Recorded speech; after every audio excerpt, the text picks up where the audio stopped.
এখানে যে circuit breaker রয়েছে আপনার তিনটা, দুটি হচ্ছে ডাবল, একটি হচ্ছে সিঙ্গেল। তো এখানে দুটি মিটারের লাইন হবে। দেখতে থাকুন পুরো ভিডিওটি যে কিভাবে কাজটি করি আমরা। তো প্রথমে এই যে এখানে যে দুটো তার দেখতে পাচ্ছেন, এই দুটি হচ্ছে 1 মিটারের তার। তো এটাকে আমরা প্রথমে কানেকশন করব। এই যে দেখেন এই তারের পরিমাণ হচ্ছে 6.0। এই দেখেন এখানে সবগুলো হচ্ছে 6.0। তো একটাই আমরা কানেকশন করে নিব। এই যে দেখেন আমরা কানেকশন করে দিয়েছি ফেজ তার, লাল তার।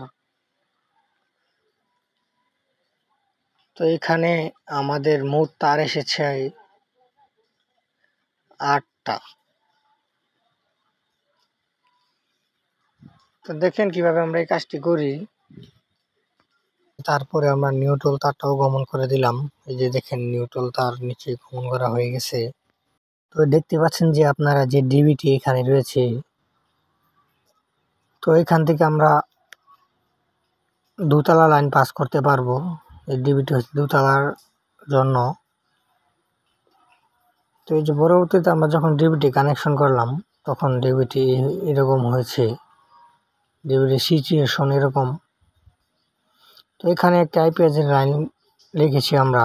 এখানে আইপিএসের কোনো কানেকশন হবে না, কারণ এটা দোতলার জন্য রাখা হয়েছে। পরবর্তীতে যাতে আমরা দোতলার জন্য করতে পারি। তো এই ডিবি থেকে আবার লাইন গিয়েছে গড়ের যে ডিবি, নিচতলার যে ডিবি। এই যে দেখেন এখানে এসেছে যে এই ডিবিতে, এখানেই কানেকশন হবে। দেখেন এই যে এখানে